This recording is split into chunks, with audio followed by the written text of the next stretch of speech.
Off top, the average cloud weighs about 1 billion pounds.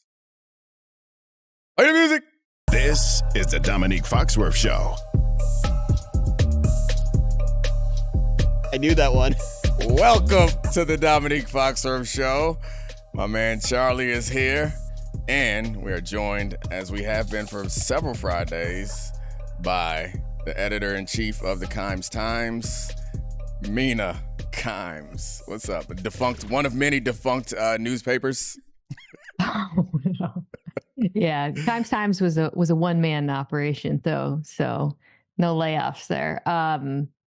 I like these facts a lot. I'm trying to retain them for when my child is old enough to be entertained by them. I didn't know that. I'm sick of these insults. You don't like off top, it's fine. You don't have to like off top. You don't have to keep reminding me that it's for children. And then several weeks in a row, Mina's like, little babies like this. I like them too, Mina. Okay? I'm a little baby, I guess. I like facts. I tried to play it off like it didn't hurt my feelings last week, but you're clearly pointing out that there's something consistent with little kids in my brain that are similar. It's fine.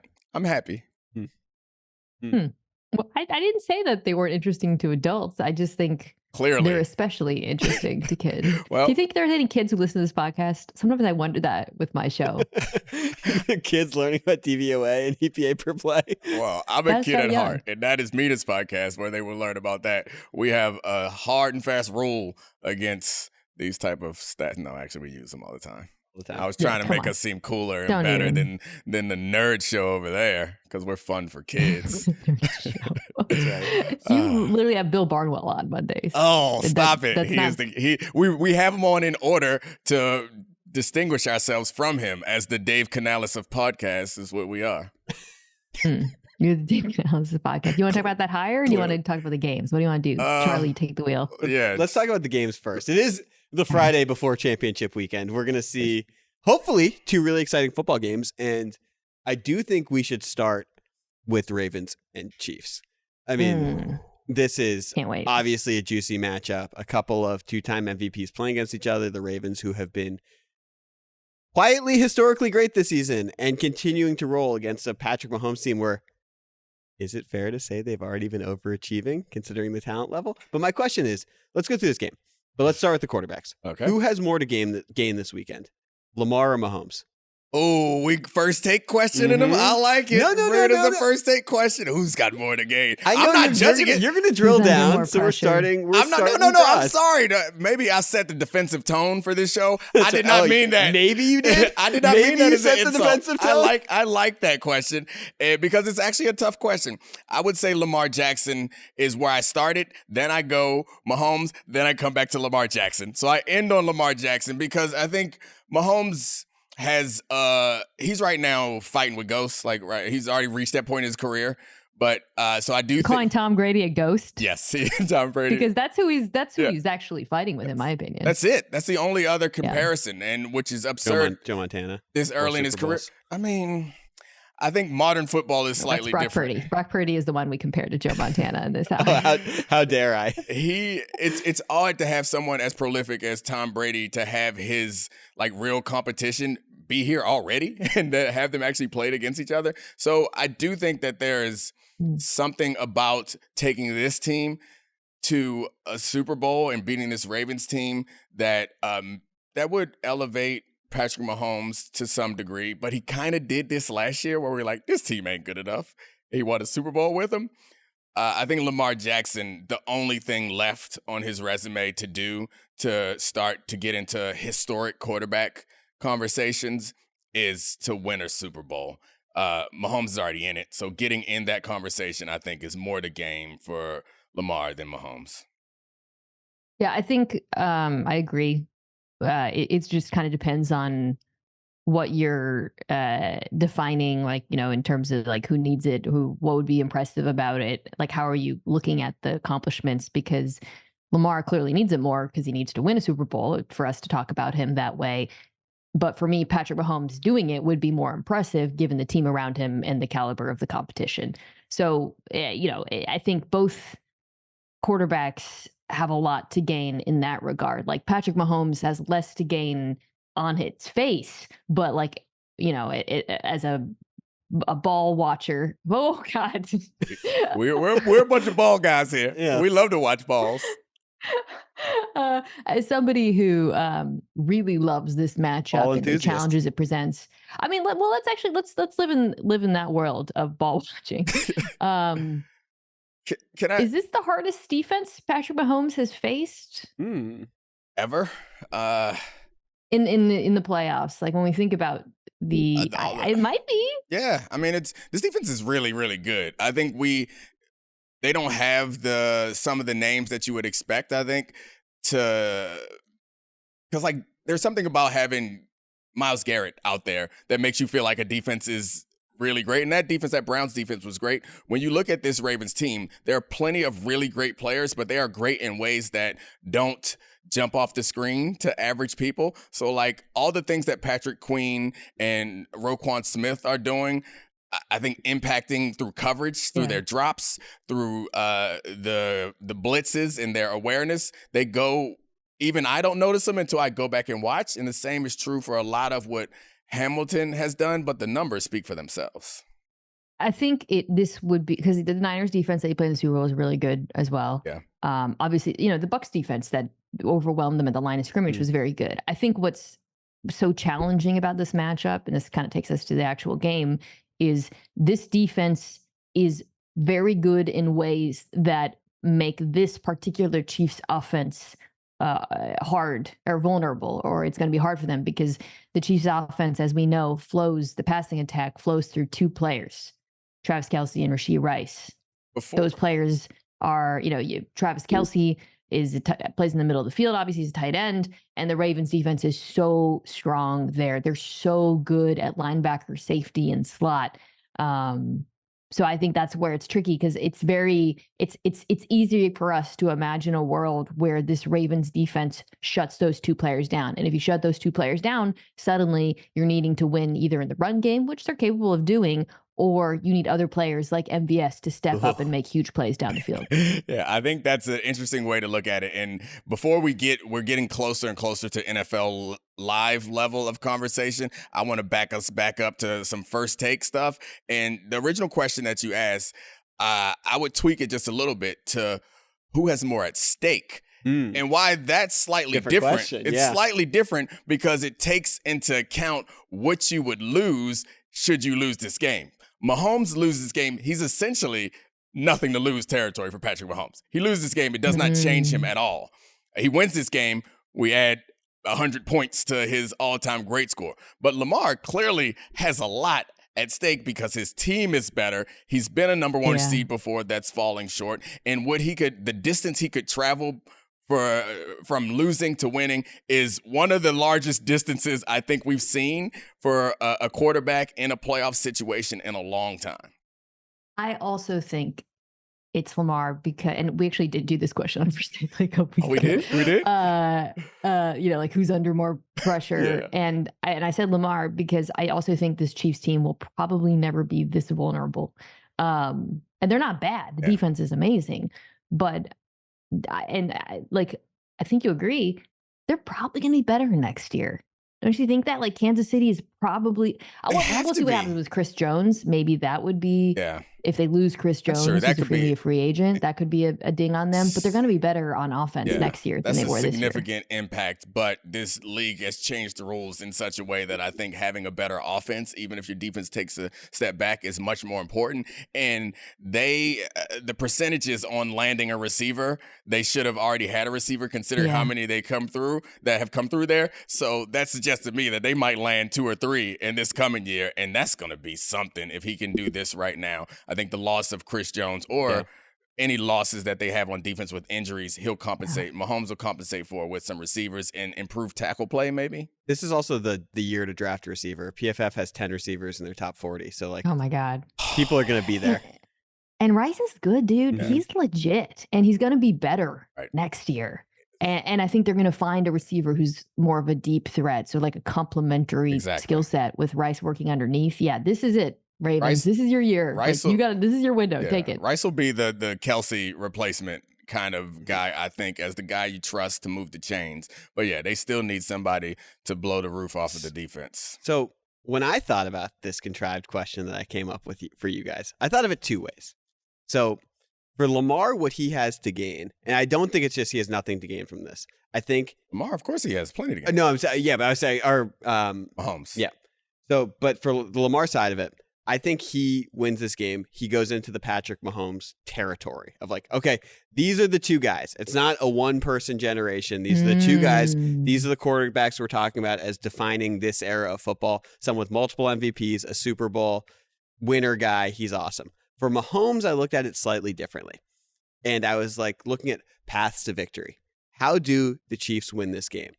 And I think it's going to be very hard for the Chiefs defense to dominate. I think me and Dominique talked about this a little bit off air, is the Ravens defense doesn't give up explosives. Patrick Mahomes is going to have to black out and make zero mistakes picking them apart in the middle of the field with the short passing game. And if he does that and they win this game, it'll be an immaculate performance from Mahomes. And that type of thing, when you are the underdog, is something that can really elevate you when you're John Elway, Tom Brady, Peyton Manning, Patrick Mahomes.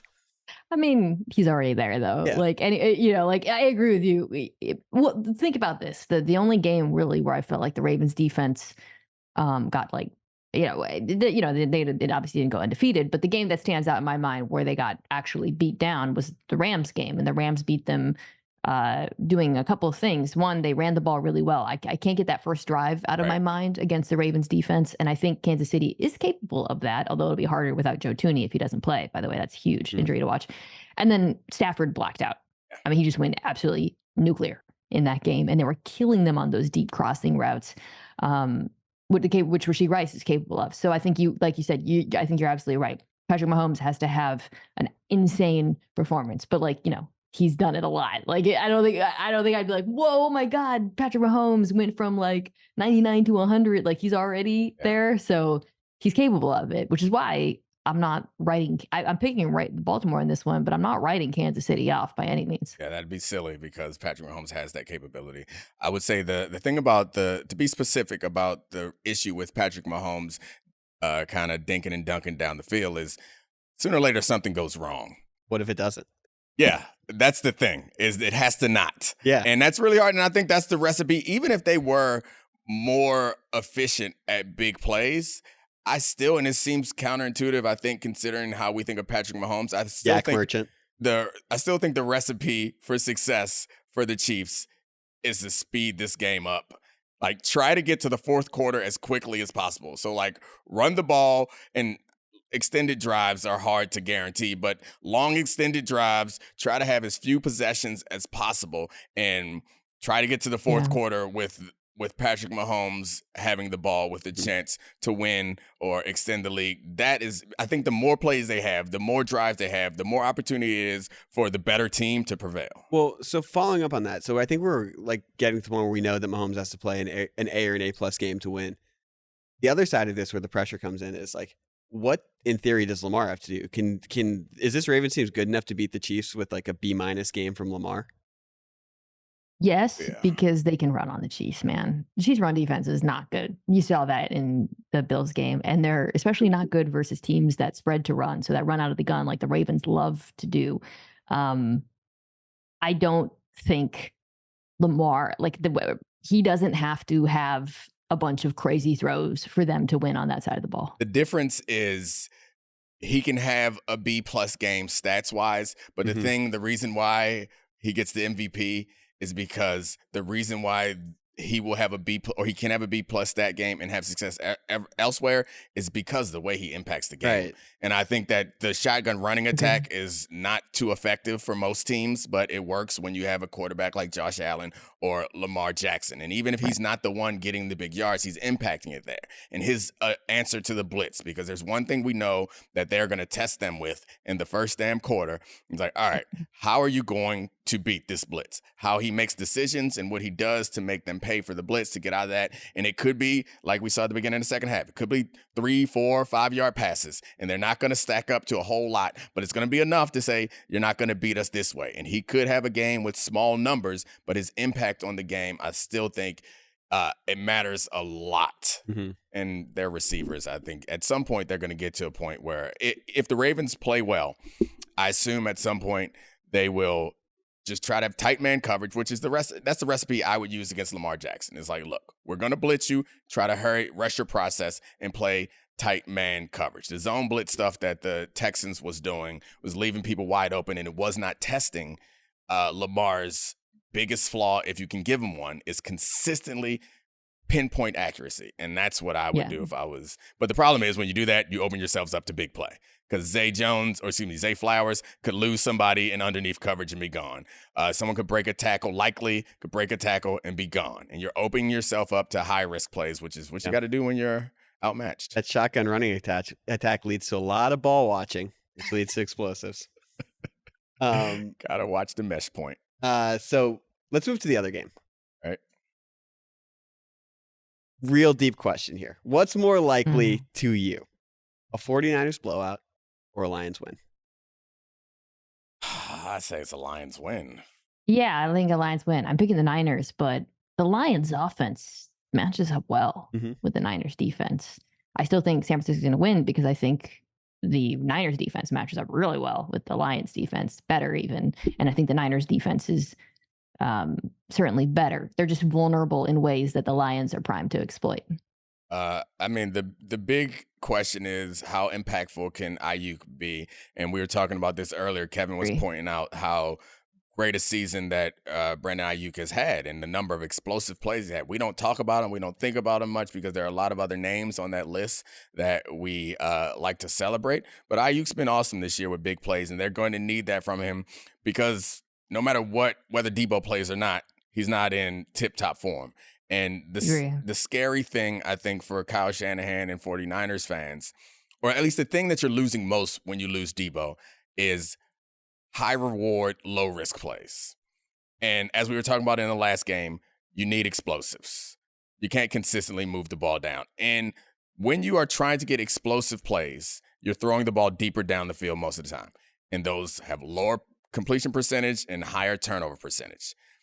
However, when you got somebody like Deebo Samuel, you can throw it to him behind the line of scrimmage, and it feels like you have just as much a probability of having an enormous big play without the risk that you have in Purdy or not Purdy, any quarterback taking a shot downfield. So they're going to miss that, and they're going to have to find a way to manufacture it with the guys that they have who are closer to 100% healthy.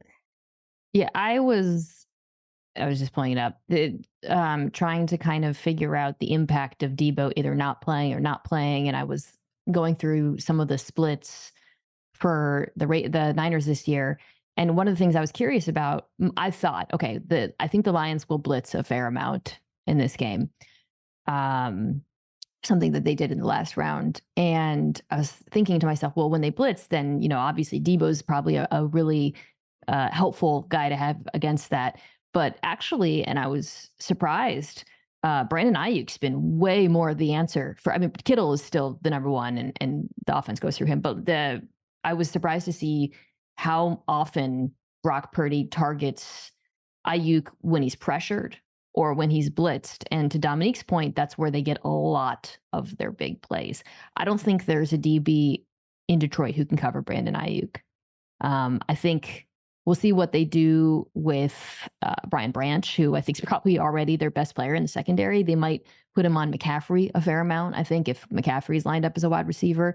But their outside corners are super, super vulnerable. And I think Ayuk's going to be open a lot. The question for San Francisco is just whether or not Brock Purdy can get the ball to him, whether or not he's under any pressure at all. But I suspect that Ayuk has a big day as well. I think they're going to be relying on that running game a great deal, which, it's not revelatory, but without... Would you, though? Because Lions' run defense is much better than their pass defense. Yeah, I guess the reason why I come to that conclusion is my feeling about Debo is also an answer to the running game. And I think that what we know of Kyle Shanahan in these situations is he turns out to be a little bit more conservative, and I don't think Brock Purdy gives him the confidence to loosen the reins on his conservative play calling. I think this might be the week, though, where it is about the number one receiver. Because let me just go through how top receivers have fared against Detroit this season. CeeDee Lamb. You mean, do you say the Chargers? No, or did you say, he said Detroit. Okay. He said Detroit. Okay, The Chargers is even worse, probably. Sure. Oh God, I miss my favorite Brandon Staley. CeeDee Lamb, 13 for 227 and a touchdown. Justin Jefferson, 12 for 192 and a touchdown. Puka, 9 for 181 and a touchdown. Keenan Allen, 11 for 175 and 2 touchdowns. Mike Evans, 8 for 147 and a touchdown. Justin Jefferson again, 6 for 141 and a touchdown. And the Lions play the sixth most man coverage, and Ayuk leads the 49ers in destroying man coverage. He's really an underrated player. Second team All-Pro, second rated receiver second highest graded receiver in the NFL. I just pulled this up. When a quarterback is pressured, the number one receiver in the NFL in yards per target is Brandon Ayuk by a pretty significant amount, more than CeeDee Lamb, more than Jamar Chase. 14.4 yards per target when the quarterback is pressured. That's an insane figure. Yeah, and he's been really good. 72% catch rate, which is also insane when you consider that that's the target. Like that's very, very high and very, very unusual. This is this is the dilemma that is playing against the 49ers. Is we're sitting here drooling about their fourth option. It's kind of outrageous if you think about when you come into this game, who are you thinking we got to stop? It ain't Brandon Ayuk normally, but Brandon Ayuk is a problem. Well, that's what I was wondering. So this is actually a Shanahan question. I don't understand why when you have this roster that has, even if he's somewhat impaired, McCaffrey, Kittle, Ayuk, and you lose Debo, why is that such a huge thing where they stop being able to move the ball? I don't think they stopped being able to move the ball. I think you're talking about the last game, really. I mean, I think Brock Purdy was just inaccurate, and the rain affected him until that final drive when he kind of got it together. There were like a couple weird, like I do think Shanahan didn't make I think he was pretty thrown by the loss of Debo, as evidenced by the fact that he gave Juwan Jennings a Debo carry in the beginning of the second half and it got blown up. But look, a lot of their offense does flow from having both CMC and Debo on the field at the same time and being able to use them in different ways. So I do think schematically, it's such an untraditional offense and he's such an untraditional player and he's not replaceable one for one. You have to completely change the way you call the game. But they have all week now. They know that. I think in game probably it was a little more damaging than it would be going into this week, knowing that you may or may not have him. Agreed. And I mean, some of the numbers from this season, at least, are skewed by the fact that Trent wasn't there either. Yeah. So, I think missing one important player and missing two important players is significant. And then we go back and pretend like it was just Debo feels like a little bit unfair, especially when, the rest of that O-line is nowhere near at the level of Trent Williams. Oh. And they weren't really important for each other, Dominique, because when you don't have Trent Williams, you're under pressure more. I know I just said Brandon Ayuk because he gets the big plays under pressure, but Debo, to your point, is the safe outlet, right? And who can then get you yards after the catch. So it was almost like losing. It's kind of like how we talk about cluster injuries. Like you don't want to lose both your right guard and your right tackle. You don't want to lose Trent Williams and your outlet guy, and they did for 3 games. It's a big multiplier effect. Let's talk about Goff for a tiny bit on this because it's going to be it's going to be supposed to be 70, partly cloudy. The 49ers defensive line has been up and down in generating pressure this season. I think to say the least. Do you expect a good Jared Goff game against the 49ers defense that plays like this? I do. I mean, I think a good Jared Goff game in large part because that O-line of the Lions has been incredible all year long, and they're going up against defensive ends that you can run on in particular. And I think that all these Shanahan disciple offenses are predicated on forcing you into compromising yourself because we can run the ball.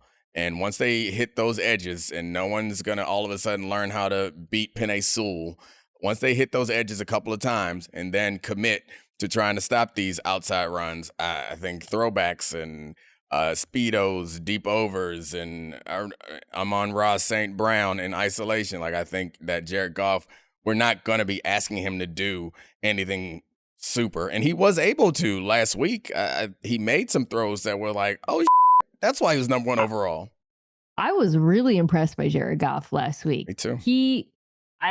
If football was played between the numbers, he would be Patrick Mahomes because he's unbelievable throwing over the middle of the field. But he was making some good throws outside the numbers. There was a couple of them oh, Jared. I thought it was a really impressive performance. I've been really impressed by him generally this season at times against the blitz, doing things that we don't associate with him or doing well over the course of his career. And I think this offense is going to have success against San Francisco. To Dominique's point, they have a real big advantage in the run game.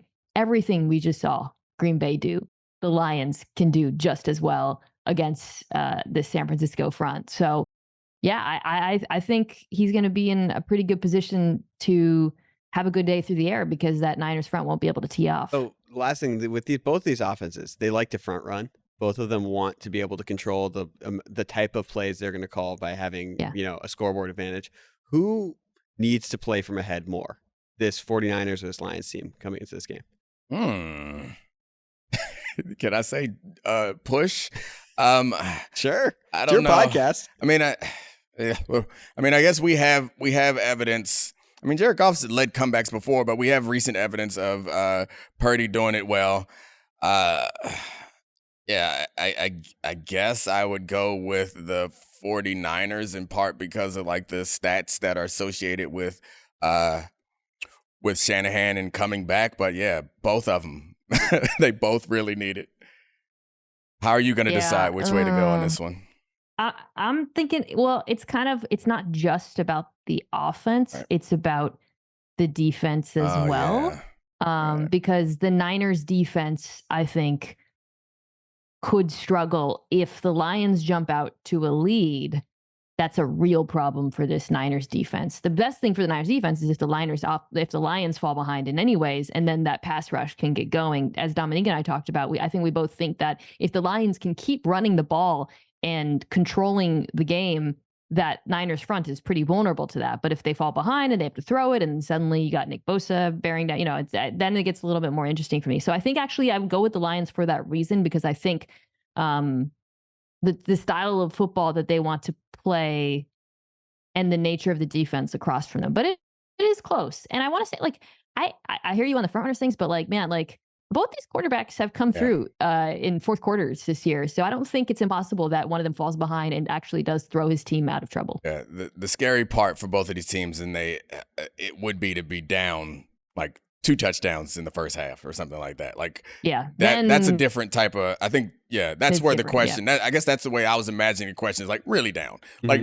not we're going back and forth, you're down by a touchdown, you're down by a field goal or even 10 in the first half. You go down 14, and we're going to see some real panic out of some of these teams or one of these teams.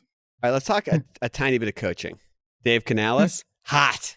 Bill Belichick, not. Schefter reported today, we're taping this on Thursday, that Belichick may no longer be the favorite to land the Falcons job after interviewing twice. Leads to believe that might be a personnel control issue. Who knows? I think that's part of it. Given that the only available jobs now are the Commanders and the Seahawks, are you surprised by and the Falcons? Are you surprised by the league's lack of interest in Bill Belichick?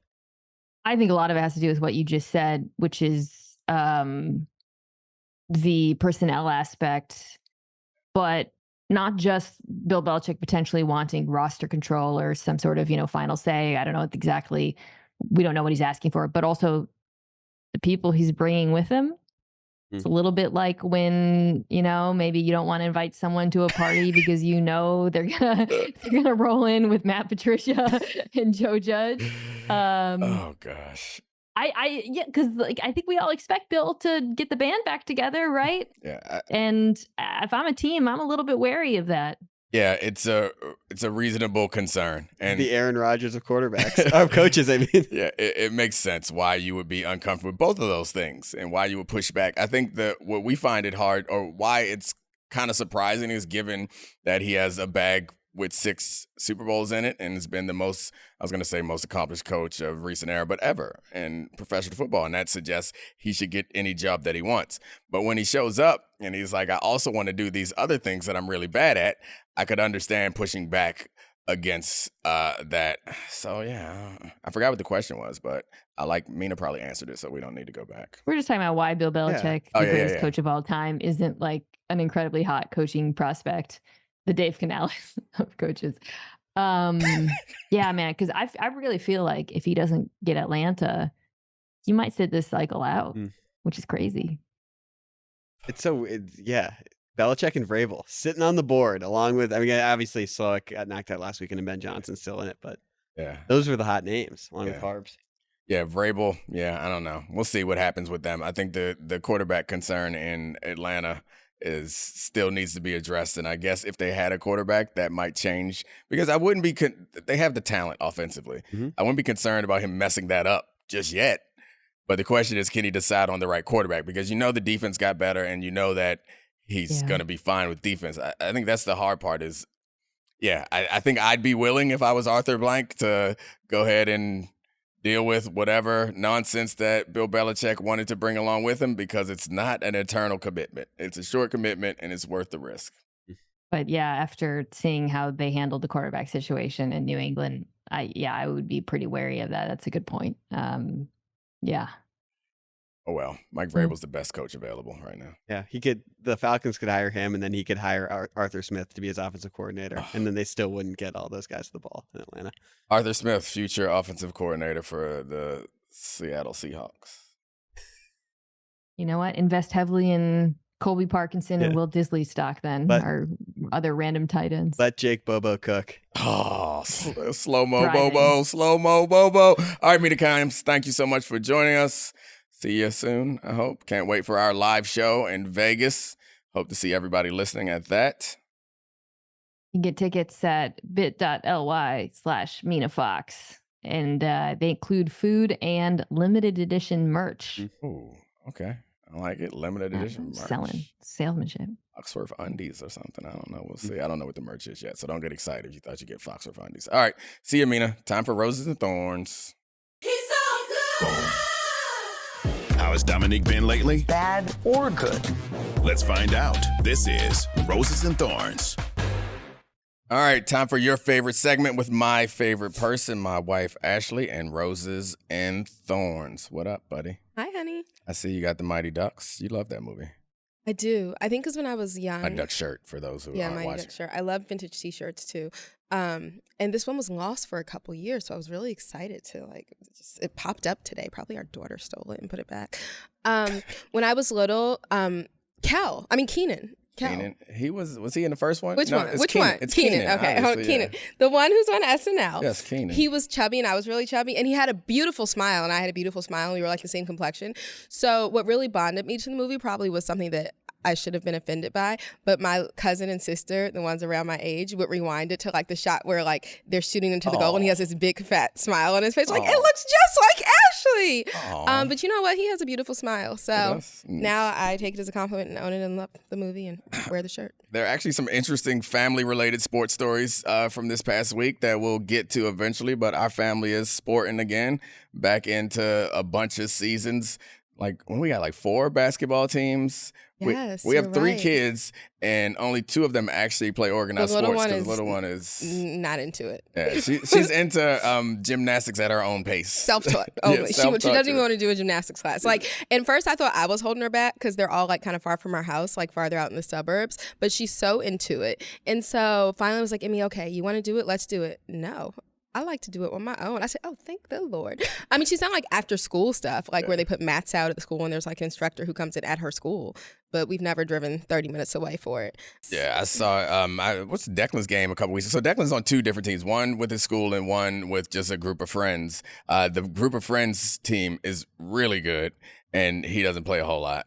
They got a blowout last week, so he played a lot in a blowout, and he considers himself a defensive specialist, which is not just he considers himself. My kids, both the girl and the 2 who play basketball, both will say we just want to play defense on basketball. They have no desire to touch the ball on offense. Declan was playing point guard though on his other team. So his center, school team, point guard on offense, center on defense. Yeah, his school team is not as talented, but he was a dominating defensive presence and scored a bucket or 2. Well, maybe 1, okay. But I missed it, which is his first point that he's ever scored in a basketball game, ever. So it was exciting. I feel bad that I missed it, but my oldest was finishing up piano, so I was a few minutes late. But other parents told me about it.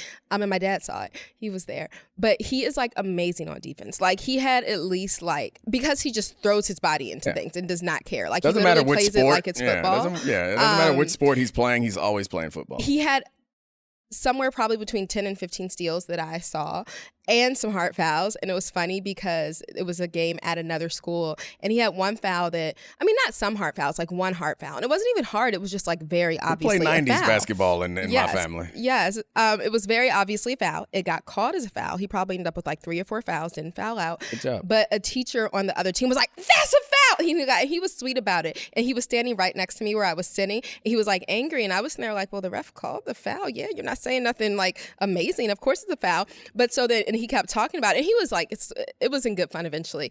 But then I turned to him finally and was like, well, as his mother, I will agree that that's a foul, and I will say, excuse him. This is only his second season playing basketball, and he plays it like it's football. So let's be lucky that that's all let's be happy that that's all the foul was. Like, the boy didn't fall on the ground. Like, everything was okay. And then he was like, oh, okay. But when I said, as his mother, but I was like, you're not going to sit here and keep talking about my son like he did something egregious.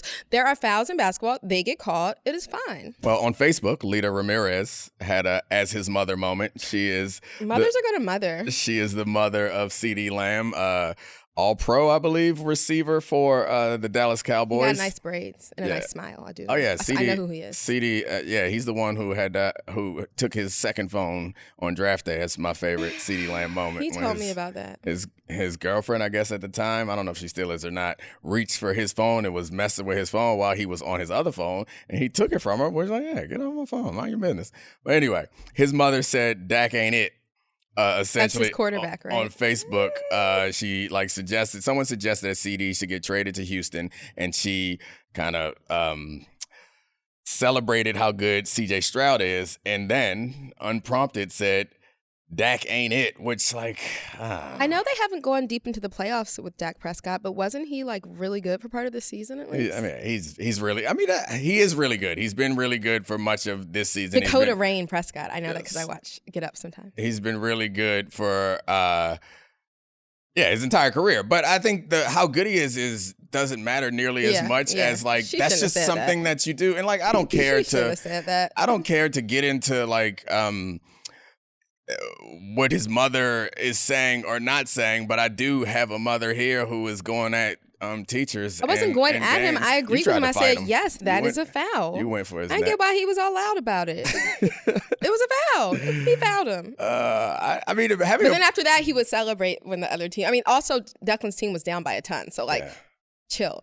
But he would, when the other kids on the other team did good stuff, scored or Declan killed it on defense, he would celebrate a little bit. So sometimes you gotta check people and then they get back right. That's the toughest thing though as a parent. Like I think I don't know. I won't speak for you how you feel about it, but as a parent at sporting events, like they're different experiences at different events, and I've found myself getting kind of angry sometimes when they get like a little too intense or they try to call something and I get it, but it's just like. But I think for me, actually, which almost makes me more confused why this woman did that. For me, like I was saying, the guy eventually started clapping for everybody. These other fifth graders were like killing. I mean, they won by like 10 points, so it wasn't killing, but they were winning by a lot. These boys were shooting 3-pointers. My son's team is 4th and 5th, and like my son's in 5th, but he's really short. These fifth graders were tall and they were good, and they're like they made like maybe 4 3-pointers in the game. Like they just looked more together. But even on their third 3-pointer, I was like clapping a little bit for the other team. Like, so just as a mother, like I want to see all the boys out there do well, even though obviously half of them doing well is going to mean my son's team may lose. And obviously I would prefer my kids to win, but like, I mean, not all the time, but sometimes I like them to know how to lose too. But like as a mother, and I feel like as a mother of a professional athlete, which I'm not, we could ask your mom about this. Like, I think that I would understand that like this is a job for these people. They face so much like criticism all the time. Like I can't imagine ever adding to that. Like even if privately I did wish my son could go on another team for X, Y, or Z reasons, like it seems like you just should not speak out about that. And it is like I have never, as I'm not Dominique's mother, but as his wife, I feel like I used to had a few experiences. Obviously, Dominique was nowhere near as big as Dak Prescott, so not as many. But like I have had a few experiences of people talking like negatively about him, and like it's crazy, right? Who could talk negatively about him? And it's like really upsetting. Like these are real people, and maybe it's not upsetting to him because like having been good at sports for so long, he's able to like brush this off and whatever. But it's hard on the family members at least. It's not. It's not that it's not upsetting, but you get to the point where you understand that it's part of it, and nobody talking about it is going to help it. And it's human nature, I think, to probably talk bad about people who you work with when you're with your friends or with your family, but to go public with it just to me is incredibly uncomfortable. Your family to do it. Like if Yeah, I just that's started, what I mean. It's if like- I publicly started trash talking Serafina, like That'd be outrageous. why would Serafina's a producer, guys? She's wonderful. I would never do that. But like, or Mina, or like anybody with whom you work. Like, what type of fool do I look like? Yeah. Like, this is your job, your place of business. I need to enjoy your paychecks and keep my mouth shut. I'm sure whatever her name was, CeeDee Lamb's mama, she got something nice coming out of this little job of her son's. Like just be quiet and let him deal with that stuff. What would you do if your mother popped off like that? No, we getting that straight. We're getting that straight immediately. Like, He would. I mean, that's and that's a transition that I think everybody has to make at some point, is when you go from being a kid to an adult, and like it happens slowly for some people. As an athlete, it happens really quickly, because part of being an adult is being able to support yourself. And once I got a scholarship, I was like, all right, well, I'm good. And then once you start making money, it's like, all right, we're good. And then it starts to transition to, and everybody I think experiences as their parents get older, is like you become more the parental figure more and more, to the point where you start taking care of them. And at some point you got to do it. It's weird for athletes though, or anybody who like has a unique situation early on where it's like, oh, hold up, I'm 28 and I'm the grown up. It's See, I uncomfortable. disagree with him a little bit here. Like, I'm more deferential, even though I don't need any money from my parents anymore. Like, they don't pay my bills. Like, I trust my decision making. I'm more deferential, I think, still to my parents than he has been since I've known him.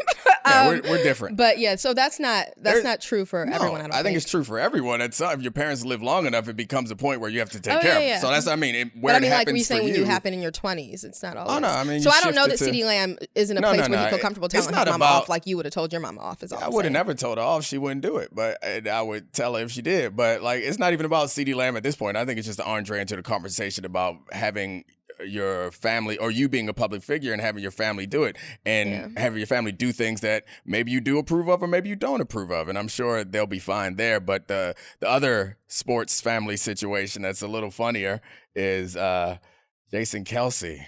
Shirt off, drunk in the box with Taylor Swift. That was my favorite Travis's- part of looking in that suite at the last game. Like, I don't care about seeing Taylor Swift. Show that. He was having fun. Yeah, he was having fun because he wanted your husband. I felt bad for his wife, but I'm sure Why? she's used to it. Yeah. I don't know. She loved that man. Maybe they are more secure in themselves than me. I care more about what people think slightly more than the Kelceys, where it's like, why my grown man who has children and my husband is acting like a college kid, but hey, do what you got to do. Get pissy and jump out of the box, knock yourself out, take your shirt off, and slap your belly. I mean, plenty of people act like that. Maybe because he's like also a football player, like he should, kind of comport himself differently at the game. No. We ain't plenty of people. It's like, yeah, I agree. Plenty of people acting like that, but we ain't plenty of people. But clearly, he is a man of the people. But he normally can't be at the games having fun. Yeah, like if that's who he is and that's how he acts, I support it. Like I do not feel bad for the wife. I know there was a lot of pictures of her in the back just looking unfazed, as she should have been unfazed, not mad, not particularly happy about it. Maybe she might have been happy to see him letting loose and like maybe possibly entering his retirement by supporting his brother and having a blast. I support it. I'm good for them. He had a blast. Met his new future sister-in-law. Hope so. That'd be great. I know, wouldn't it? I'm bad does NFL want Taylor Swift, and I guess the NFL doesn't care, but They care. The Super Bowl will be pretty big either way, but It'll be bigger with her. Of course, it'll be. A little bit and Jason Kelce in the suite again, not on the field. She'll be at the game this In weekend, Boston. and I'll be at. Yes. That is my rose of the day. That our son is really getting spoiled these last few weeks. These last few weeks. Dominique's taking him to the AFC Championship game. And honestly, part of me wanted to go, but then I saw it was going to be raining, and I know they have like club level seats and stuff. But so just the two of them are going to go. I'm going to stay home and watch it at home. But that's the rose. Thank you. I know it's hard, like, because you have to come back and you have to study the games. Then you have to like catch up on the 49ers Lions game, but I don't know that he is particularly grateful that he's happy to go, but I don't know if he realizes like the sacrifice in it. But that's a rose. I'm grateful that you're taking him. Thank you. Gotta come back and do this great show. Otherwise, we just sit there all day and me and Deck get drunk and take our shirts off and climb into Taylor's box. No, because it's dry January. So he's not going to be drinking. I will be mixing purple cocktails at That's home. the only reason not. Like, Declan's not that dry January for Declan. Well, he's 10, so that's why he's not drinking. He's stressed. He can use a sip. Anyway. It's so lovely talking to you, per always. All right. Bye, everybody. This has been awesome. Thank you to Ashley for joining us, and Mina, of course, and my man Charlie. Thanks. Big thanks to Podville for letting us use this beautiful, beautiful, beautiful studio that I love so much. And the great producers, Megan, Serafina, Brian, Kevin, and Cortez. Kick Charlie off and it's a ladies' name. I already said Charlie. No, I said kick him off and you have it all women on Friday. Sorry, Charlie, no offense. This is the Dominique Foxworth Show.